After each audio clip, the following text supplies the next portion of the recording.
নমস্কার বন্ধুরা, মিটমিরা চ্যানেলে আপনাদের সকলকে জানাই স্বাগতম। আশা করি আপনারা সকলে ভালো আছেন। তো আসুন, আজকে আপনাদের জন্য নিয়ে এসেছি নতুন একটি রেসিপি। তাহলে দেখুন, আমি সমস্ত সবজিগুলো কেটে রেডি করে নিয়েছি। তো এটা হচ্ছে বেগুন। আমি সমস্ত সবজিগুলো একটু লম্বাটে করে কেটেছি, গোল গোল করে কাটিনি। তো এটা হলো গাজরটা কেটেছি, পেঁয়াজকলি সবই কিন্তু লম্বাটে করে কেটে নিয়েছি। এটা হচ্ছে পটল, সিম, টমেটো, বিনস আর কুমড়ো, আর সঙ্গে কটা বড়ি নিয়েছি। বড়িটাও দিয়ে দেবো, কারণ পালং শাকে বড়ি খেতে খুবই অসাধারণ লাগে। আর পালং শাকটাকেও খুব ভালো করে বেছে কুচিয়ে নিয়ে ভালো করে ধুয়ে নিয়েছি। তাহলে চলুন রান্নাটা শুরু করছি এবার। তাহলে রান্নাটা আমি শুরু করছি। প্রথমে কড়াই বসিয়ে দিয়েছি, কড়াইতে দিয়ে দেবো সর্ষের তেল। রান্নাটা অবশ্যই সর্ষের তেলে করবেন, কারণ এই ধরনের রান্না সর্ষের তেলে করলেই স্বাদ হয়। তো কড়াই বসিয়ে গ্যাস ধরিয়ে দিয়েছি, দিয়ে দিচ্ছি অল্প একটু সর্ষের তেল। প্রথমে অল্প করে তেলটা দিলাম, কারণ আমি প্রথমে বড়িটা ভেজে নেব তেলের মধ্যে।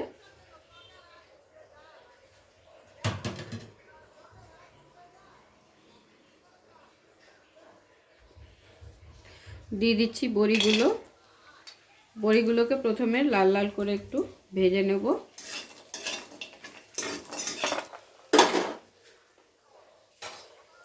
বড়িটাকে তুলে নিয়ে আবারও এখানে তেলটা অ্যাড করে দেবো।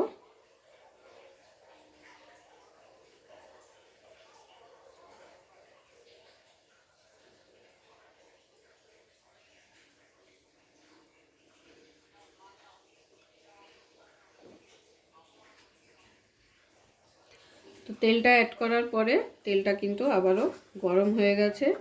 এবারে ফোড়নের জন্য এখানে দিয়ে দিচ্ছি হাফ চামচেরও কম কালো জিরে,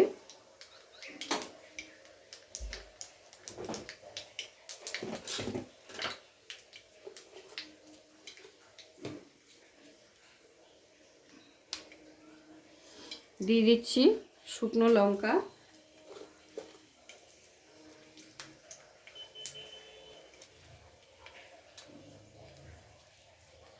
দুটো শুকনো লঙ্কা দিয়ে দিলাম। এবারে ফোড়নটাকে হালকা তেলের মধ্যে নেড়ে চেড়ে নেব। হালকা তেলের মধ্যে নেড়ে চেড়ে নিয়ে এখানে দিয়ে দিচ্ছি 1 চামচ পরিমাণ রসুন থেতো। রসুনটাকে খুব ভালো করে আমি থেতো করে রেখেছি।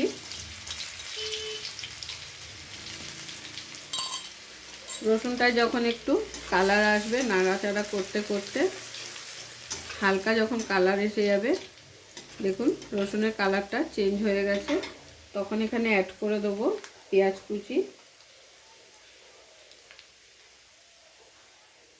একটা পেঁয়াজ কুচিয়ে নিয়েছি।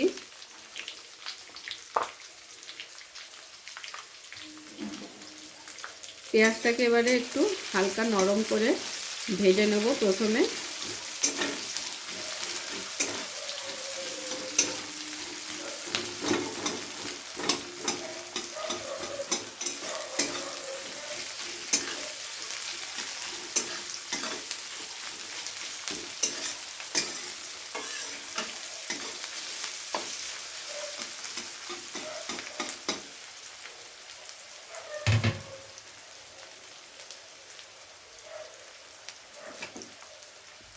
পেঁয়াজটা যাতে তাড়াতাড়ি নরম হয়ে যায়, দিয়ে দিচ্ছি সামান্য পরিমাণ একটু নুন।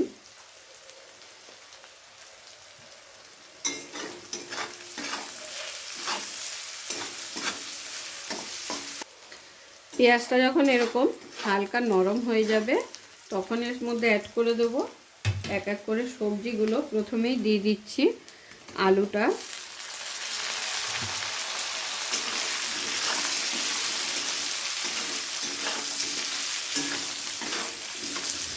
আলুটাকে আগে একটু ভেজে নেব, তারপরে বাকি সবজিগুলো অ্যাড করব এক এক করে।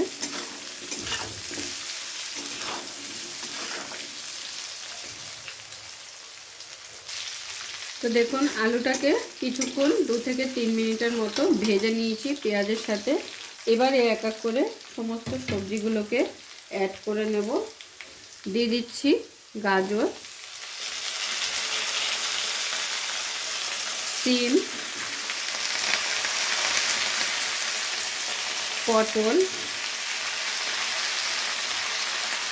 পেঁয়াজকলি,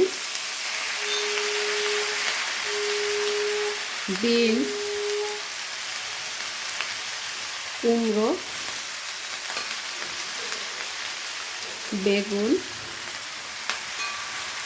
আর দিয়ে দিচ্ছি টমেটো। এবারে সমস্ত সবজিগুলোকে একসাথে খুব ভালো করে একটু মজিয়ে নেব, মানে নরম করে নেব।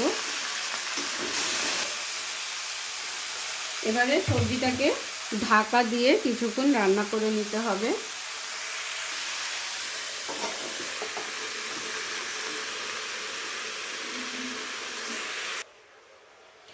2 থেকে 3 মিনিট ঢাকা দিয়ে রাখার পরে ঢাকনাটা খুলে বড়িগুলো দিয়ে দিচ্ছি। তাতে করে কি হবে, বড়িগুলো খুব ভালোভাবে সিদ্ধ হয়ে যাবে, নরম হয়ে যাবে। তো বড়িগুলো দিয়ে আবারও একবার ভালো করে নেড়ে নেব।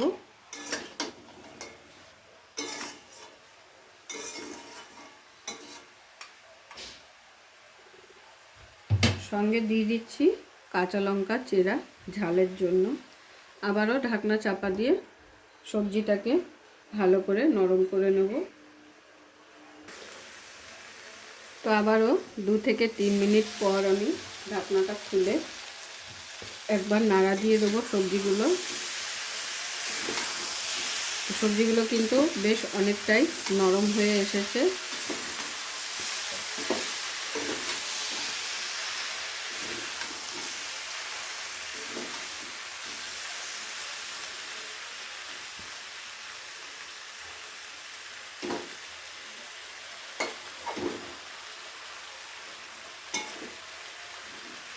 ঠিক এই পর্যায়ে দিয়ে দিতে হবে পালং শাকটা।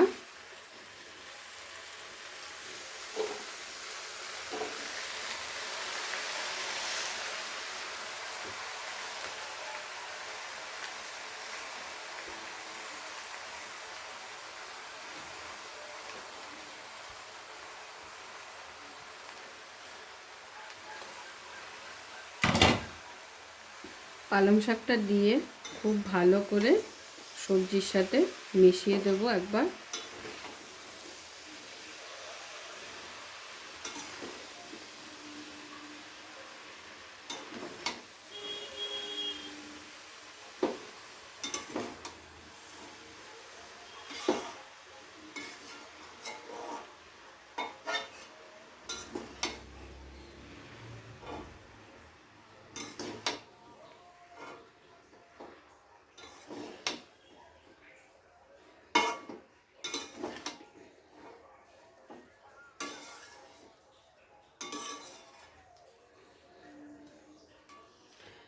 সব কিছু একসাথে মিশিয়ে নেওয়ার পরে আবারও ঢাকা দিয়ে রান্নাটা করে নেব। এতে করে কি হবে, শাকগুলো খুব সুন্দরভাবে মজে যাবে।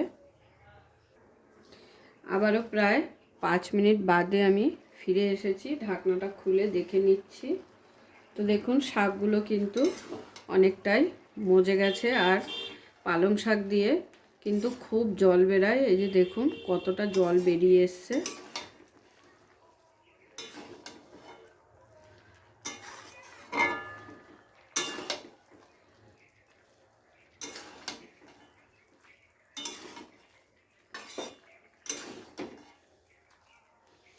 সবজিগুলো কিন্তু অনেকটাই গলে এসেছে, কিন্তু সবজিগুলো একটা যাতে আরেকটার সাথে লেগে যায় সেইভাবেই কিন্তু রান্নাটা করে নিতে হবে। এই যে দেখুন আলু, কুমড়ো সবই কিন্তু প্রায় গলে গেছে।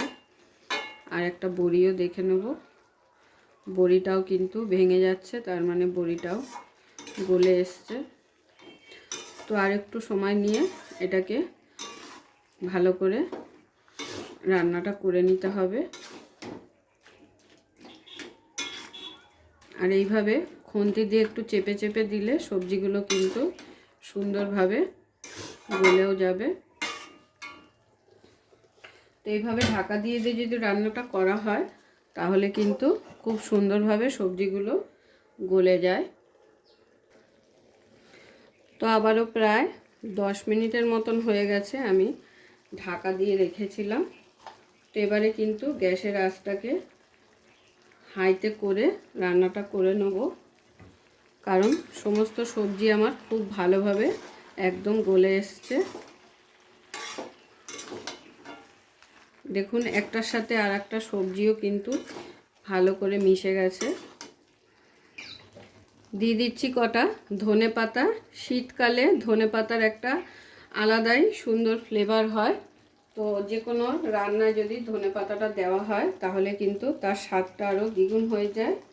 তো সেই কারণে অল্প ধনেপাতা অ্যাড করে নেবেন।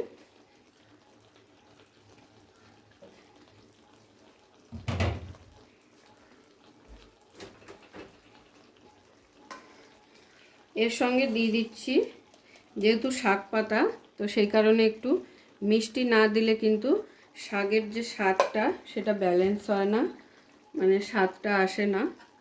তো এবারে দিয়ে সমস্ত কিছুকে খুব ভালো করে নেড়ে নিচ্ছি একবার। আমার পালং শাকের রেসিপি কিন্তু একদম রেডি হয়ে এসেছে। আর শীতকালের এরকম সবজি দিয়ে পালং শাক খেতে কিন্তু অনেকেই পছন্দ করেন।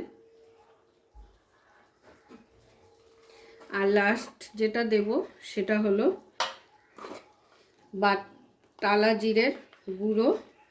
এটা দিয়ে দেবো সামান্য, এটা দিলে এর স্বাদ আরও দ্বিগুণ হয়ে যাবে।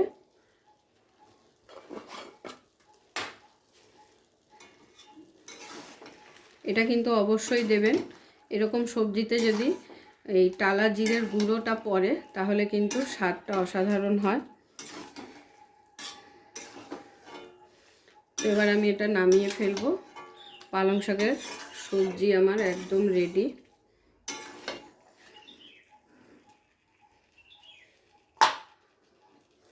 পুরো ভিডিওটা দেখার জন্য সকলকে অসংখ্য ধন্যবাদ। এরকম আরও নিত্য নতুন ভিডিও দেখার জন্য চ্যানেলটি অবশ্যই সাবস্ক্রাইব করে নেবেন আর পাশে থাকা বেল আইকনটি প্রেস করে নেবেন নতুন রেসিপির আপডেট পাওয়ার জন্য।